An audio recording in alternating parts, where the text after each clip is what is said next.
Olá, amigos e amigas do canal de YouTube China Global News. É um prazer voltar a falar com vocês para discutir geopolítica mundial e macroeconomia. Mas para discutir esses temas é importante falar com quem entende dos assuntos.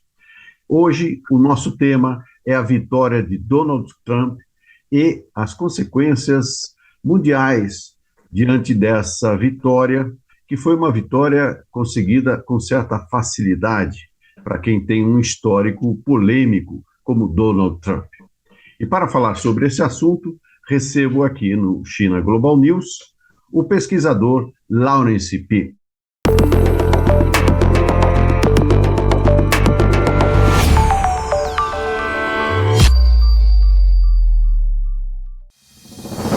Lawrence P. nasceu em Xangai em 1942. Veio para o Brasil com a família em 1952, onde se destacou no cenário empresarial conduzindo o Grupo Moinho Pacífico, um dos maiores da América Latina. Formado em filosofia nos Estados Unidos, fez especialização na obra de Jean-Paul Sartre. Após 50 anos de atividade empresarial, se tornou um profundo conhecedor da geopolítica mundial e macroeconomia, com foco nas relações entre a China e os Estados Unidos. Autor de Requiem para um Capitalismo em Agonia e A Consciência Vazia e Desolada, Lawrence P. tem apontado aspectos positivos e as dificuldades para o crescimento econômico e social do Brasil. Bem-vindo ao China Global News, Lawrence P. Muito obrigado por me receber. Receber mais uma vez, e você tem uma missão aqui, que pode ser uma missão difícil, mas nem sempre é difícil para quem estuda o assunto como você. Mas, independente de bruxarias e previsões proféticas, você foi uma das únicas pessoas que cravou que Trump iria ganhar, apesar de algumas pesquisas darem Kamala Harris à frente, entre 5 e 6 pontos de diferença. E no final, Trump acabou ganhando com certa facilidade, uma distância com a sua adversária que foi bem significativa. Então, o que nós queremos hoje aqui no China Global News é discutir esse assunto, essa vitória de Donald Trump. Mas eu queria que você falasse, então, dessa vitória, incluindo também o tema do processo eleitoral dos Estados Unidos, a questão dos financiamentos de campanha, como se dá o colégio eleitoral. Então, vamos partir por aí, Lawrence. Sim, de fato, Marco, eu tinha a visão de que o Trump iria ganhar essas eleições. Depois do primeiro atentado de assassinato, ficou mais claro para mim de que ele teria uma vantagem enorme de projetar uma imagem de força, de resistência, de sobrevivência política. O Biden decidiu se afastar da candidatura muito tarde e deu pouco tempo para Kamala Harris de operar e construir uma aliança sólida e, mais importante do que tudo, fazer-se conhecer pelo público americano. Apesar de ser vice-presidente dos Estados Unidos por 4 anos, ela não é tão conhecida como Trump, ou Biden, ou Obama e outras figuras importantes. Então, ela teria que se apresentar ao público e o público teria que entender quem é a Kamala Harris. Aqui ela veio. Como o desempenho dela na vice-presidência foi relativamente modesta e o único trabalho que ela teve realmente, e um desafio enorme, foi o assunto da imigração. Nessas eleições foram identificados 2 pontos que os eleitores estavam preocupados. Primeiro é com a inflação, que corroeu a renda familiar. E o segundo é a questão da imigração. Então, sobre o aspecto de imigração, o governo Biden foi um fracasso. E você vê que hoje o Trump prometendo de expulsar ou deportar 11 milhões de imigrantes não registrados. Isso indica de que o problema de imigração é enorme para o povo americano. E a inflação, apesar de estar em queda, e significativa queda, ainda prejudica a renda familiar, no sentido de que os preços estão altos, não estão baixando, mas estão acelerando num compasso menor. Isso não ajuda o orçamento das famílias. E por esses dois motivos eu entendi de que a Kamala Harris teria pouca chance de ganhar. Também é evidente de uma guinada para a direita, não só nos Estados Unidos, como estamos vendo na Europa também. Esta questão de imigração é um ponto crítico para muitas sociedades, porque muitos povos encaram isso como um desafio no sentido de tirar emprego da população com mais imigração, um custo social para sustentar um contingente enorme de imigrantes. Entretanto, naturalmente, eles não vê a vantagem da imigração, que ajuda o crescimento da economia e, ao mesmo tempo, oferece mão de obra em setores que os povos não querem. Por exemplo, os americanos não querem trabalhar na construção e também não querem trabalhar em agricultura. E o contingente de imigrantes vem ajudar nesse sentido. Então, não é apenas um ponto negativo dos imigrantes, mas também contribui bastante para as sociedades. E isso é importante porque a percepção equivocada, na minha opinião, é que levou a uma guinada contra a imigração e o apoio mais forte ao Trump. Então, o Trump, de fato, ganhou com uma vitória contundente. Ganhou a presidência, o Senado, e é provável que vai ganhar a casa também, House of Representatives, que é a Câmara dos Representativos, que seria o nosso Câmara dos Deputados Federais. Além disso, o governo Trump também terá apoio da Suprema Corte dos Estados Unidos, que é a direita. São mais ou menos 6 conservadores contra 3 mais liberais.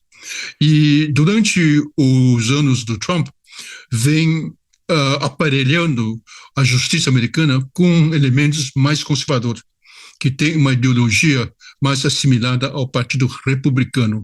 Então você vê que os Estados Unidos hoje tem a presidência, Senado, Câmara dos Deputados, Justiça, tudo a favor do Trump e da ala mais conservadora da sociedade americana.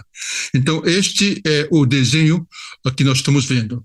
Agora, em relação ao financiamento da campanha, a estimativa que será em torno de um total gasto até agora, né, na campanha que já terminou, em torno de 18 trilhões de dólares.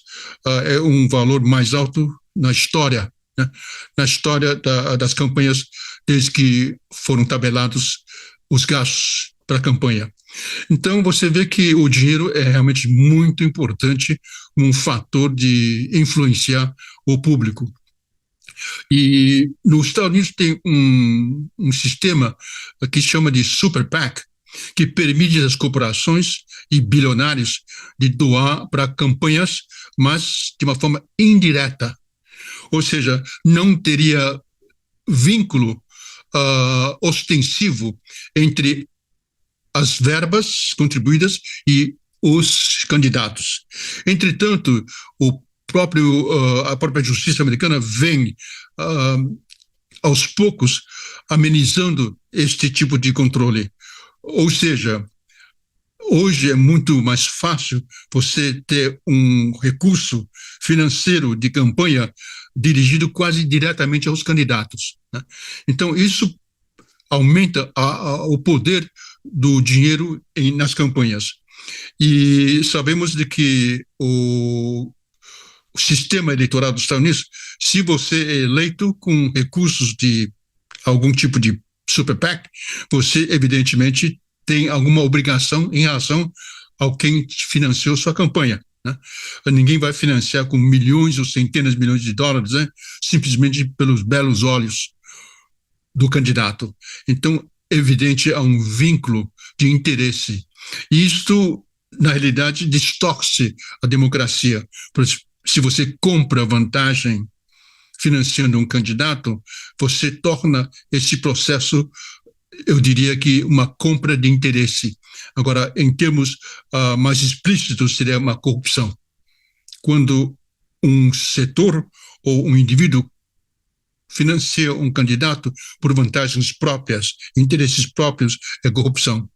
Então, nos Estados Unidos, você tem um sistema eleitoral que é institucionalizado e é uma corrupção que é legal. Então, você tem um sistema corrupto, né, que está na lei, que permite esse tipo de transação. E o fato de que você tem um sistema eleitoral, no mínimo, peculiar. Hoje, nos Estados Unidos, os eleitores são divididos em 3 grupos. Primeiro, 40% são independentes, um pouco mais de 30% são democratas e um pouco menos de 30% são republicanos. Entretanto, você tem um sistema bipartidário e não existe a mínima possibilidade de um terceiro partido tornar um adversário que poderia eventualmente desafiar os 2 partidos. Já foram feitas muitas tentativas, mas nunca conseguiram algum terceiro partido sobressair. Né? A estrutura da política americana é desenhada de tal forma que não permite ter um terceiro partido. E é o sistema de first over the goalpost, ou seja, o primeiro a atravessar o goal, né? E winner takes all, que é o vencedor leva tudo. Então você pode ter um terceiro partido, ok, que tem, vamos supor, 49% dos votos numa região eleitoral e perde por 2%. Esse partido tem 0 de representação. Né? Então, virtualmente é impossível você ter terceiros partidos. E por isso há décadas e décadas que os Estados Unidos só tem 2 partidos. E esses 2 partidos dividem o poder, alterna entre um e outro. Então, é uma forma de democracia bastante diferente do que a gente entende, porque você pode ganhar as eleições perdendo o voto popular. Né? Eu diria que é uma plutocracia, porque o dinheiro e o poder econômico tem uma influência extraordinária no processo eleitoral. Né? E como o sistema de financiamento favorece esta mesma plutocracia e é legalizado, então seria, sendo um pouco mais rigoroso, seria não democracia, mas um kleptoplutocracia. Os Estados Unidos seria um kleptoplutocracia. Tá. Bom, esse estamos vendo hoje, o Trump ganhou, né, ganhou as eleições com expressiva maioria e vai ganhar provavelmente também o voto popular. Isso não acontece há muito tempo com o Partido Republicano. Então, de fato, os ventos políticos estão mudando nos Estados Unidos. E eu temo de que nos próximos anos terá bastante surpresas nos Estados Unidos e para o mundo, e nem sempre agradável. Bom, então vamos completar essa sua análise com a sua visão sobre o que vai acontecer na política externa de Donald Trump. Na política externa, por enquanto, ele ainda não indicou pessoas que poderia indicar a que direção. Ao meu ver, tem 3 grupos.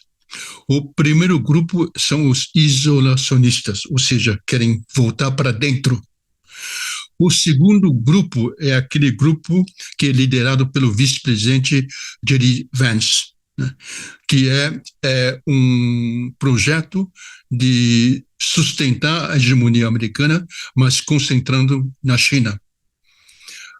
E o terceiro é o MAGA, né, que é um grupo liderado por pessoas como Lindsey Graham, que é o senador do Partido Republicano. Esse grupo querem os Estados Unidos que permaneça a força hegemônica do mundo, a grande hegemonia do mundo. Então, são três vertentes que eu identifico na política externa dos Estados Unidos, né? Em relação à questão de como vai tratar os outros países, né? Eu acho que a Europa vai ter algum problema de seu relacionamento com o Trump. Mas você tem pessoas como Ursula von der Leyen, que basicamente aceita as diretrizes de Washington, né? Então, ela é uma figura de que apoiaria o Trump, apesar de que foi crítica do Trump no passado, mas ela já virou e hoje já é um adepto fiel ao Trump. Entretanto, você tem um problema na Alemanha, né? O Scholz está perdendo capital político numa velocidade enorme, da mesma forma Macron, né? Então você tem diversas lideranças importantes na Europa que não vão estar conosco por muito tempo na política. E essa guinada você está vendo para a direita também. Então você vê que é interessante porque ao mesmo tempo de que os países europeus temem o Trump, a sociedade dos países europeus, né, estão guinando para a direita, que é justamente a ideologia do Trump. Mas o Trump é transacional e ele quer que a Europa gaste o suficiente para a sua própria defesa e que os Estados Unidos não tem que ser a bolsa da Europa. Ou seja, ele não quer que os Estados Unidos continuam, né, fornecendo recursos para sustentar a defesa da Europa. E com isso nós estamos numa situação em que a Europa vai se distanciar dos Estados Unidos, né? Muitos países estão reavaliando como tratar os Estados Unidos, porque o Trump 2 é um pouco diferente do Trump 1. A mesma preocupação está na Ásia, principalmente dois aliados, aliás, três, né? A Austrália, que tem um governo de esquerda, Japão, que tem um problema grave de reformulação política, o recém-eleito premier é capaz de ser derrubado, e na Coreia do Sul a popularidade do presidente também é baixíssimo. Você tem todos os problemas que os países, né, vão talvez ter que redear um pouco com a nova administração do Trump. E em relação a questões internas dos Estados Unidos, eu vejo que o Trump de fato vai tentar trazer as empresas de volta para os Estados Unidos. Ele vai tentar aumentar os impostos, tarifas no mundo inteiro. O sinal mais evidente que ele vai fazer isso é que ele já designou o Robert Lighthizer, que foi o arquiteto da guerra comercial contra a China no seu primeiro mandato do Trump. Ele agora foi indicado pelo Trump de ser assessor dele neste segmento. Então você pode aguardar de que a promessa dele de aumentar tarifas para o mundo inteiro, né, e 60% para a China, ele vai tentar fazer isso. E isso não acredito que o Trump tenha ideia do que as consequências disso vai prejudicar a Europa, vai prejudicar muito a China, mas em última análise vai prejudicar mais os Estados Unidos, porque vai trazer inflação, né? Não vai ser fácil dele trazer de volta as empresas para os Estados Unidos, a começar pelo fato de que não há mão de obra qualificada o suficiente. Segundo, nenhuma empresa vai voltar para os Estados Unidos se não tem garantia de mercado. E em 4 anos pode mudar tudo de novo, ninguém sabe. Então, a tarefa de trazer as empresas de volta e impor tarifas, né, é uma estratégia, a meu ver, que está destinada ao fracasso. Entretanto, vamos ver o que ele vai fazer, e as consequências disso, Marco, é que a inflação vai subir bastante. Você imaginou 60% de tarifa sobre a China e 20% sobre outros países, né? Vai ser um impacto de inflação enorme. Hoje, a dívida dos Estados Unidos está em 36 trilhões de dólares, né? A dívida federal. Acrescido a dívida municipal e dos estados, atinge quase 40 trilhões. E como já comentamos no passado, que a dívida americana sobe 1 trilhão a cada 100 dias. Né? E se o Trump impor as tarifas e vai ter aumento da inflação, é bem provável de que o Federal Reserve vai ser obrigado a manter os juros altos ou até subir os juros altos, que por consequência vai agravar mais ainda a questão fiscal dos Estados Unidos. Agora, em retrospectiva, Marco, é muito importante de entender como é que funciona a economia americana. Aí fiz um estudo de 16 anos, a partir da grande crise financeira de 2008 e 2009. Em 16 anos, a dívida americana subiu 24,1 trilhões de dólares. Isso é devido a estímulo fiscal. Então, para salvar a economia, dois grandes eventos negativos, que foi a grande crise financeira e a Covid, o governo americano injetou no mercado estímulo fiscal de 24,1 trilhões de dólares. Ao mesmo tempo, o Federal Reserve, o Banco Central Americano, injetou em torno de 7 trilhões, aumentando o balanço do Federal Reserve, adquirindo ativos como Treasuries, que é a dívida do próprio governo federal, e também os mortgage-backed security, que são os hipotecas na área imobiliária.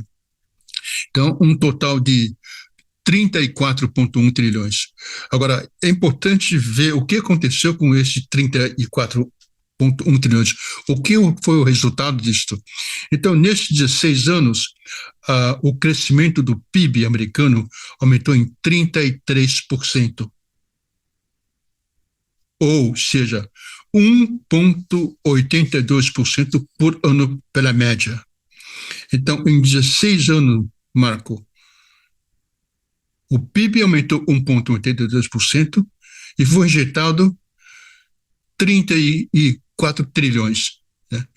Que é mais ou menos 1,3 ou 1,4 vezes o PIB. Né? Então, ou seja, quando os economistas analisam de que a situação da economia americana está muito melhor que os outros, eu questiono. Né?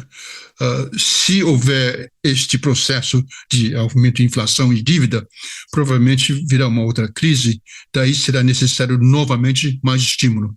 Mas a pergunta é que até onde que podemos ter este processo de endividamento dos Estados Unidos? Então, esse é o aspecto econômico. Né? E, evidentemente, vamos ver efeitos no mundo inteiro, inclusive no Brasil. Aliás, vamos entrar nesse assunto especificamente porque essa perspectiva de trazer de volta as empresas norte-americanas que estão no exterior, particularmente na China, é um processo que, evidentemente, não deve passar despercebido sobre o impacto que isso pode ter na inflação e no aumento da taxa de juros. Nesse aspecto, como é que fica o Brasil?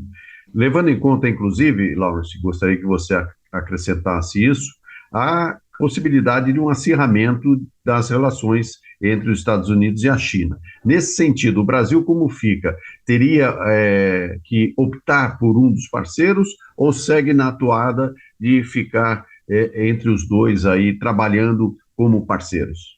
Sim, se me permite, eu vou elaborar um pouco sobre o relacionamento que eu vejo entre Estados Unidos e a China num segundo mandato do Trump. E depois eu analiso as consequências para o Brasil. É evidente de que sobre todos os aspectos o relacionamento entre China e os Estados Unidos vai piorar. Já vem piorando na administração do Biden e deve piorar. O que está acontecendo hoje, como já falei alguma coisa sobre a economia americana, que eu acho é extremamente frágil, a economia chinesa também enfrenta desafios, né? Mas, ao meu ver, são desafios que o governo chinês já estava esperando, já aguardava isto, já sabia que esses desafios viriam e estão tomando, já há tempo, estão tomando algum tipo de medidas. E, inclusive, eu também acho que o governo chinês, né, já estava preparando para um possível volta do Trump, né? E provavelmente já pensou nessa possibilidade e também se preparou para esta eventualidade. O que está acontecendo hoje na China é uma necessidade do governo federal apoiar os governos das províncias, né? E, ao mesmo tempo, continuar com a política de aumentar os valores das suas exportações, subindo na cadeia de valores e de tecnologia. Ao mesmo tempo, tornar o país mais independente e autossustentável, que é, na realidade, é exatamente o que os americanos estão querendo fazer, né? Ser mais autossuficiente e autossustentável. Mas a China já está a um bom caminho nessa direção. E eu acho que a China é hoje um país que lidera na energia verde, energia eólica, energia solar e etc. Então, eu acho que a China está liderando nessa nova motor de crescimento da economia mundial, que é altamente promissor. E na área militar, a China, eu diria que hoje está ao par dos Estados Unidos. E nos próximos dias você vai ver a revelação de muitos jatos de caça, etc., e drones que a China vai exibir na feira agora, na exposição agora, nos próximos dias. E vai ser interessante ver como a China vem progredindo na área militar. Na área geopolítica, a China está tentando aumentar sua influência e enviando a mensagem da China para o mundo inteiro. E você viu que na última reunião com os BRICS, né, foi muito importante a participação da China nessa reunião. E você viu que tinha muitos interesses de muitos países que querem participar do BRICS mais. Então, sobre aspecto geopolítico, sobre aspecto econômico e militar, né, eu acho que a China está melhorando aos poucos, né? Tem um caminho a ir ainda, mas está progredindo. Então, eu acho que o relacionamento da China e Estados Unidos vai piorar, porque os Estados Unidos não vai aceitar que a China eventualmente supera os Estados Unidos. Economicamente, a China já é uma economia bem maior que os Estados Unidos, né? Como já disse, militarmente já está ao par dos Estados Unidos, geopoliticamente está aumentando a sua influência. Bom, como é que isso afeta o Brasil? Se a China, se os Estados Unidos impor tarifa de 60% sobre a China, obviamente a China vai retaliar. E uma forma de retaliar é justamente no setor agrícola, que você sabe que os Estados Unidos é um grande exportador de produtos agrícolas para a China, principalmente soja, né? E em menor escala milho, porque o Brasil já tomou o lugar dos Estados Unidos como o maior exportador de milho para a China. Então, o Brasil vai se beneficiar nesse sentido. Entretanto, também o Brasil vai ter algum problema em relação ao fluxo de capital. Isso eu digo porque se os Estados Unidos é obrigado a aumentar os juros, né, o Brasil não teria como manter juros muito baixos ou começar um ciclo de redução de juros, que é muito importante para o nosso país. Então, vamos imaginar que a inflação americana sobe, o Federal Reserve não recua, ao invés de reduzir os juros, subir, e você vê que na última semana, depois da eleição do Trump, os juros americanos subiram muito, os bonds caíram e os juros subiram bastante. Isso já é uma indicação de que quando o Trump assume e realmente ele baixar, se realmente ele aumentar as tarifas para outros países, você vai ter um processo inflacionário que vai afetar a política monetária dos Estados Unidos. Isso prejudica o Brasil porque nós temos que acompanhar um pouco o juro dos Estados Unidos. né? E você sabe que os juros no Brasil é um dos maiores fatores da nossa déficit orçamentária, ou seja, um problema fiscal, né? E por isso é negativo para o Brasil. E você sabe que os Estados Unidos é uma grande economia, então o que ela faz tem efeito no mundo inteiro. E se esta guerra comercial ampliar, você vai ter uma queda de crescimento mundial. Isso não é ruim só para os Estados Unidos e a China, mas é ruim para o mundo inteiro, né? E é isso que a gente temos que nos atentar com muito cuidado. Eu acho que o governo brasileiro tem que tomar muito cuidado nas questões fiscais também, porque, querendo ou não, isso afeta os agentes da economia e como eles agem, né? A gente pode reclamar de que o dólar sobe porque é especulação, mas não adianta reclamar, porque se subiu, vai subir a inflação, né? E subir a inflação, vai ter que subir juros. Então, a gente tem que tomar muito cuidado em como nós vamos endereçar as questões fiscais no Brasil também. Obviamente, seria muito melhor tirar de quem pode pagar e ao invés de quem não pode pagar, né? O que eu acho que foi um erro é que não houve reoneração da cadeia produtiva, ou seja, o benefício fiscal que foi dado às empresas e que tem estimativa de mais de 500 bilhões por ano. Eu acho que isto seria um equívoco e que o Congresso não aceitou o projeto do governo de reonerar a tributação das empresas, né? Então, isso foi um grande equívoco, mas o governo não podia fazer nada porque não tinha maioria para poder viabilizar esse projeto do governo. Então, eu acho que o Brasil tem que tomar muito cuidado nos próximos 4 anos, né? E agora temos que juntar aqueles que estão progredindo, né? Eu acho que se vier uma crise grande, a China continua crescendo, mas crescendo num ritmo menor. Hoje eu espero que em 2024 a China vai crescer em torno de 5%, e se vier uma crise, vamos supor que de fato o Trump impõe 60% de tarifas sobre todas as importações da China, acho que vai ter uma queda de 1,5% do PIB, a China, né? E eu não sei quanto que vai cair o PIB do mundo, mas eu com certeza não estará muito acima dos 2%, que hoje o Fundo Monetário Internacional trabalha com ao redor de 3% por ano que vem, né? Então, tudo isso a gente tem que tomar muito cuidado o que vai acontecer e monitorar muito de perto, né? Agora, você sabe que o governo americano hoje, né, ainda tem 2 meses e não é impossível do governo Biden impor ainda mais algumas restrições em relação a comércio e sanções à China, né? Não é impossível de mais alguma coisa acontecer desse ínterim, né? Está todo mundo muito preocupado, né? E nervoso, imaginando o que vai acontecer no segundo mandato do Trump, mas eu acho que ele vem com bastante sede de vingança, né?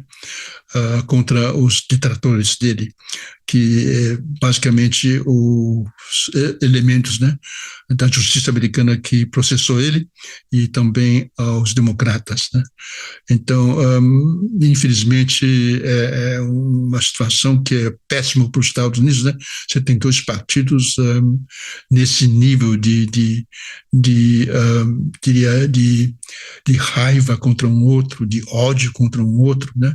E um tentando derrubar o outro. Eu acho que é péssimo para os Estados Unidos e, por tabela, não é bom para o mundo, né? Então, Marco, podemos aguardar tempos bastante difíceis pela frente e com bastante incerteza, Marco, porque o Trump é uma pessoa transacional, transações que ele gosta, e ele é imprevisível, ele tem pouco conhecimento e ele não tem habilidade, nem capacidade, nem vontade de aprender. Então, é uma situação realmente difícil, Marco. Gostaria de ficar ainda no ponto sobre as relações Estados Unidos e China. e gostaria que você falasse particularmente sobre o que pode acontecer com Taiwan. Taiwan, o Trump disse que não iria sustentar Taiwan, que Taiwan teria que pagar, né, para a proteção, entre aspas, dos Estados Unidos de Taiwan. Isso não caiu muito bem no Taiwan, né? Se a ala isolacionista do governo Trump prevalecer, é provável que os Estados Unidos vai começar a olhar mais para dentro, né? Então, os aliados dos Estados Unidos têm que reavaliar e fazer um hedge, né? Agora, Taiwan não tem como fazer um hedge, que o governo de Taiwan é um governo que está trabalhando para a separação da China, de Taiwan da China. Gostaria de ser um país independente. Isso jamais a China iria aceitar, né? Se o dia de que o presidente Lai declarar independência, imediatamente eu acredito que a China vai invadir Taiwan. Agora, China vem preparando para o assunto Taiwan há muito, muito tempo. Então, toda a doutrina militar, o esforço da China é tentar vencer uma guerra na eventualidade no contingente de Taiwan, né?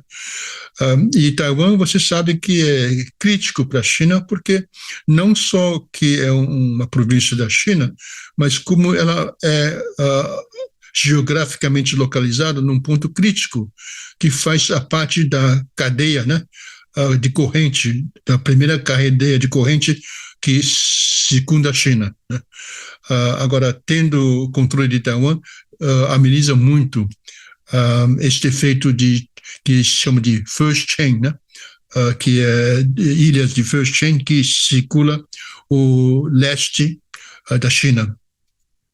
Então, eu acho que se o Trump, de fato, apoia menos o Taiwan, a tensão entre a China e os Estados Unidos ameniza um pouco. Mas também, por outro lado, você tem Filipinas, né, que Filipinas e China hoje estão tendo pequenos confrontos, né, no sul do mar da China por questões territoriais, né. Então, tem diversos aspectos em que a situação na Ásia pode eclodir. E eu só espero de que tenha bom senso os governos, né, de não levar isso a uma escalada militar, né, que chega a uma guerra mais ampla, que pode envolver outros países, né. O que é preocupante também é a recente postura do Kim Jong-un, né, de enviar tropas da Coreia do Norte para a Rússia e possivelmente já lutando contra a Ucrânia na própria Rússia, né? Na parte que a Ucrânia conquistou uma pequena parte da Rússia no sul, oeste da Rússia. Então, isso é preocupante porque você tem mais um player na equação, né, mundial. Então, em relação a Taiwan, existe um grande perigo, né? O que está claro é que a China jamais vai deixar a Taiwan ser independente. Isso é um fato consumado. E a minha visão é que não há como os Estados Unidos ganhar uma guerra contra a China no teatro asiático, envolvendo uma guerra em Taiwan. Não há a mínima possibilidade. Então, esta questão de Taiwan, grandes riscos, Marco, também. Em relação à geopolítica, qual pode ser o papel dos BRICS em relação a essa política externa de Donald Trump?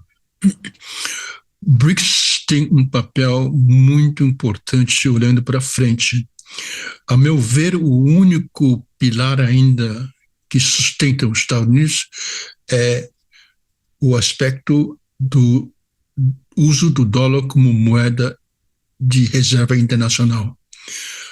Com isto, os Estados Unidos conseguem tomar recursos mais barato, né? Durante muito tempo conseguiu tomar recursos a quase 0% em termos reais, né? Então isso é um privilégio enorme. Ou seja, enquanto o governo americano emite papel, esses papel consegue comprar produtos reais, né? E por esse mesmo motivo, o déficit comercial dos Estados Unidos em manufatura é em torno de $1 trilhão, né? É uma vantagem enorme você trocar papel, né? E receber $1 trilhão em manufatura. Mas isto é um privilégio que o BRICS e o mundo inteiro, né, já identificou há muito tempo, e agora tem um processo do BRICS de tentar achar uma alternativa de bypass o dólar aos poucos, né? Não é um processo simples, é um processo que leva tempo, mas já se iniciou esse processo e pode ser que se acelera com um governo Trump, com políticas mais agressivas dos Estados Unidos de tarifas, etc. Tanto que o Trump disse que se um país não quer usar o dólar, né, como meio de transação, como moeda de transação, ele vai impor 100% de tarifa. Ele não vai poder fazer isso, mas já mostra para onde o direcionamento da política americana, né?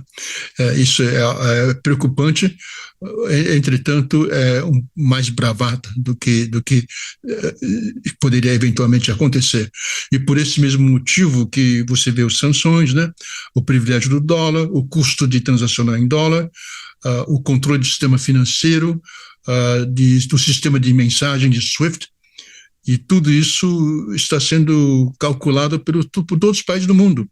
E há um consenso de que todos os países têm que achar alternativas numa eventualidade. Isso, com o tempo, vai desdolarizar a economia mundial. E esse é o último pilar que os Estados Unidos têm ainda. E por isso o Trump foi tão enfático de querer taxar os países que deixarem de usar dólar em 100% das suas exportações para os Estados Unidos. O ouro pode ser uma alternativa também para alguns países? O ouro já é uma alternativa, Marco. Muitos bancos centrais vêm aumentando a compra e a reserva em ouro. E quando o Banco Central compra ouro, ele não vende a curto prazo, ele fica com ouro 10, 20 anos, né? Que a gente chama de mudança de portfólio, né? De realocação do portfólio de reservas. E isso deve continuar, ao meu ver, né? E mais insegurança, mais risco de guerra, mais os países, os indivíduos, os investidores também vão querer ter um pequeno parte do teu portfólio em ouro. Eu estou vendo esse processo e mesmo durante a época em que aumentou muito os juros americanos, né, você vê o ouro subir. Geralmente, quando sobe o juro, o ouro cai. Ou seja, tem uma demanda, né, que não está dando tanta importância pelo juro que está pagando em dólar o Tesouro Americano, etc. E este processo, eu acho que vai continuar à medida em que a tensão geopolítica aumenta e guerras comerciais, que eu acho que vai aumentar, aprofunda. Então, eu converso com muitas pessoas, né? E a maioria das pessoas concordam de que uma pequena parte do portfólio em ouro seria uma forma de garantia de algum tipo de diversificação de ativos, né? Vamos ver o que acontece. Ninguém sabe, o mercado é imprevisível. Tem muitos bancos que acham que até o final do ano pode atingir $3.000 por onça. É simplesmente uma projeção, pode acontecer, pode não acontecer. Mas a tendência é que os governos, né, e os investidores começam a olhar o ouro com mais cuidado. Aliás, dá para perceber nas ruas, onde voltou aquela compra e venda de ouro, né? Nós temos aí pelas ruas de São Paulo também aquelas pessoas com placas, algumas lojas que estão abrindo e comprando ouro, ou seja, realmente há uma movimentação nessa área. Mas eu queria fazer mais uma pergunta para você, Laurence, a respeito dessa nova gestão de Donald Trump. Na primeira gestão, nós observamos que muitos apoiadores de Trump, inclusive pessoas que trabalharam de forma muito próxima com ele, abandonaram o barco nessa campanha na qual ele venceu. Quer dizer, republicanos, até alguns históricos, abandonaram o barco de Trump para apoiar Kamala Harris.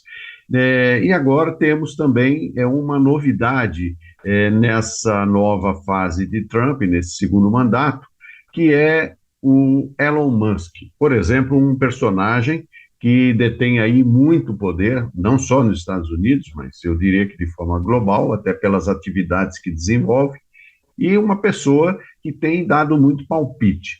Até que ponto você acredita que Trump será muito diferente daquele Trump do primeiro mandato?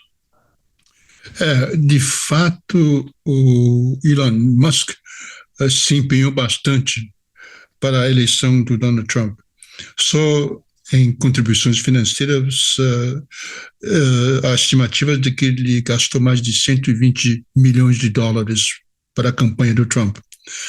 Como ele é o controlador da X, né, que era Twitter, ele tem um poder enorme, né, de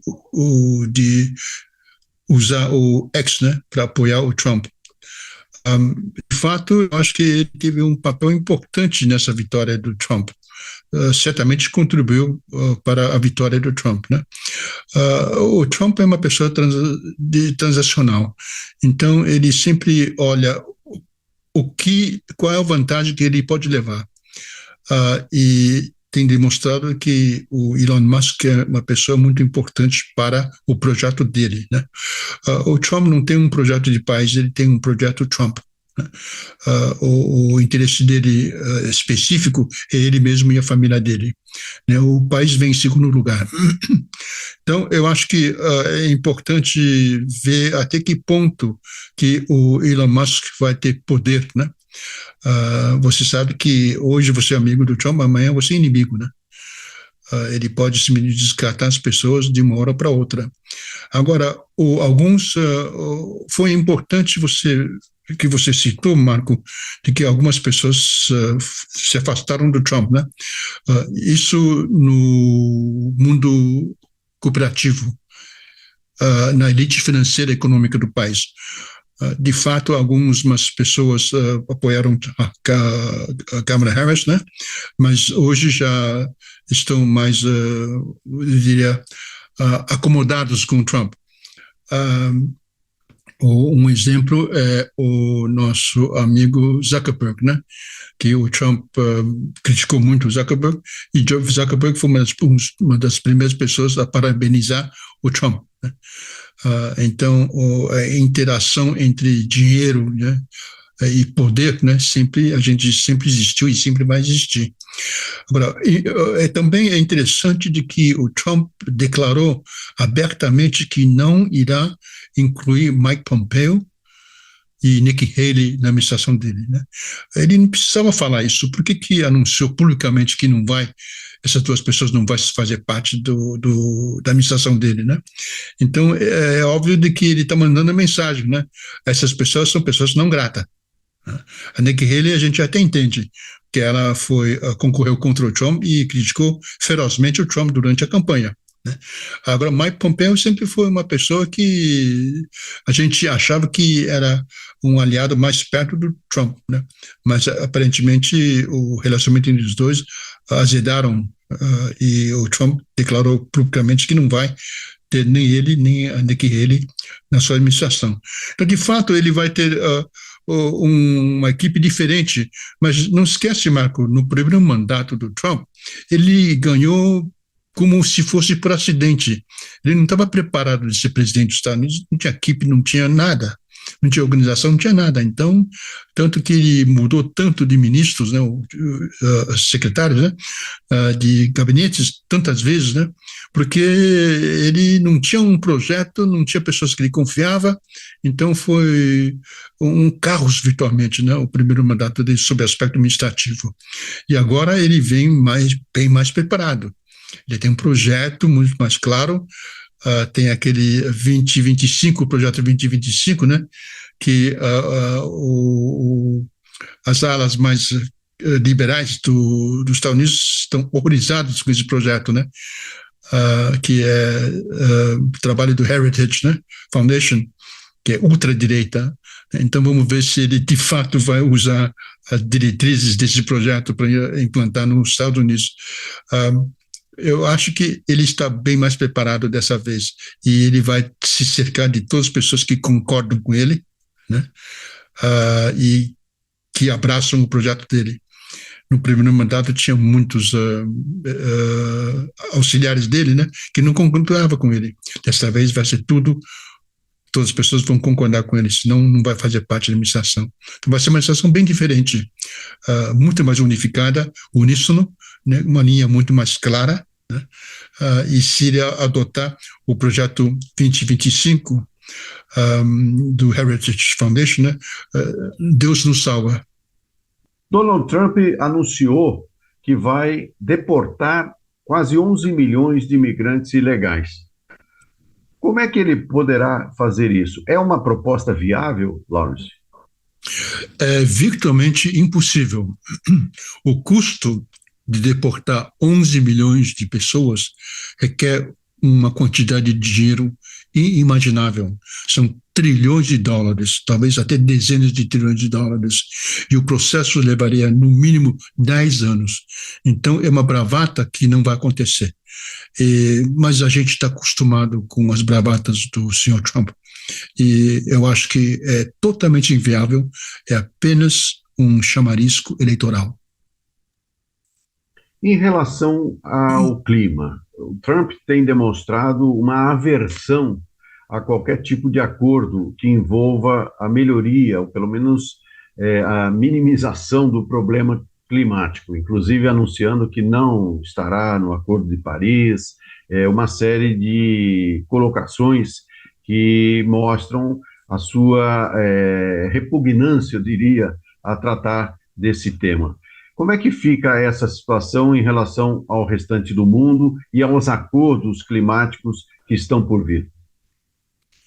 Eu acho que você falou muito bem, porque agora estamos véspera do COP29, né, em Azerbaijão, que é justamente um evento que vai endereçar o desafio climático.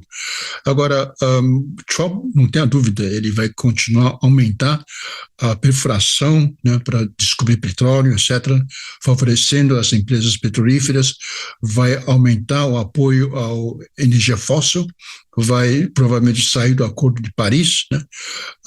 E agora, é interessante que o Biden fez a mesma coisa, apesar de ele ter jurado de que é favorável a controle sobre aquecimento da terra, etc., né? E as questões climáticas. Ele impôs 100% de imposto sobre veículos elétricos da China, que obviamente iria ajudar a questão climática.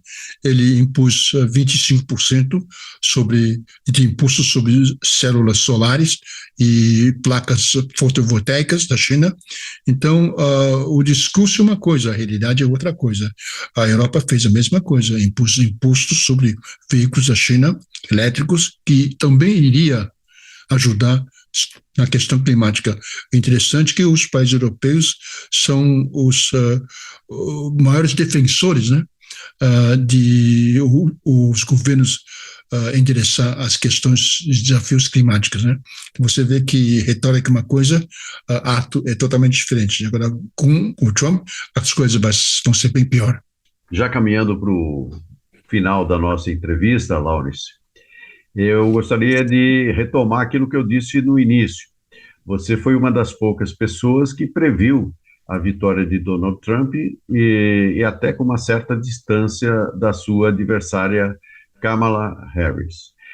E agora, então, eu gostaria, para fechar um pouco a nossa conversa, abusar um pouco mais dos seus dons proféticos.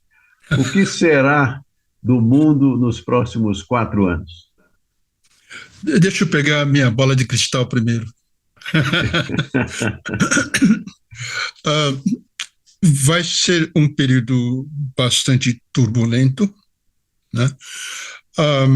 Eu vejo que o Trump vai tentar uma solução na guerra na Ucrânia. Se ele vai ser bem sucedido ou não, não sei. Mas eu acho que provavelmente vai ser um congelamento do confronto, da guerra, e não vai ter uma solução definitiva, mesmo porque muitos países não vão aceitar que a Ucrânia cede uma parte do seu território para a Rússia, né? E seria uma condição da Rússia, porque a Rússia encara qualquer militarização da Ucrânia como um risco existencial para a Rússia, né? Então, eu acho que, sobre esse aspecto, é bem provável de que haja uma paralisação dos conflitos, mas um acordo definitivo vai ser difícil, mesmo porque a Europa encara a Ucrânia como uma ameaça à segurança muito maior do que os Estados Unidos, né? Os Estados Unidos, afinal de contas, está no outro lado do oceano e não vai ter risco nenhum num problema entre a Europa e a Rússia, né? Mas os europeus estão preocupados. E você tem, como eu disse, né, o enfraquecimento da Alemanha, do Scholz, né, e do Macron. Não se sabe quem é que vai substituir esses dois, né? E tudo pode mudar de novo a equação geopolítica na Europa. Em relação a Gaza, e Israel e Palestina, é um problema que vai continuar, e você sabe que o Trump já ameaçou a ação militar contra Irã no primeiro mandato, né? Chegou muito perto a tentar uma ação militar contra Irã, né? Agora, Irã tem um acordo, né, implícito com a Rússia agora, né? Está suprindo a Rússia com drones, etc., da mesma forma como a Coreia do Norte está suprindo a Rússia, né? Então, você tem uma situação em que é bastante difícil de enxergar um quadro mais tranquilo, né? A minha visão é que a solução palestina não vai existir, porque Israel jamais vai aceitar um Estado independente de Palestina, e enquanto tiver o apoio dos Estados Unidos, que é impulsionado basicamente pelo lobby judaica nos Estados Unidos e a diáspora judaica no mundo inteiro, né? E como a gente sabe que os Estados Unidos endeusa dinheiro, e os recursos, né, que a AIPAC e os bilionários e milionários da colônia judaica pode suprir a política americana, eles virtualmente ditam a política de Israel nos Estados Unidos, né? Tanto que o Netanyahu foi para o Congresso e teve ovação a uma pessoa que muitos consideram um genocida e um criminoso de guerra, né?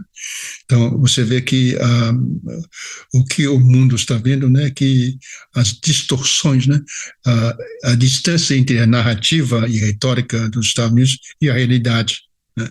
É um país que a gente sabe que em 250 anos, na curta história, estava envolvido em mais de 200 guerras, né?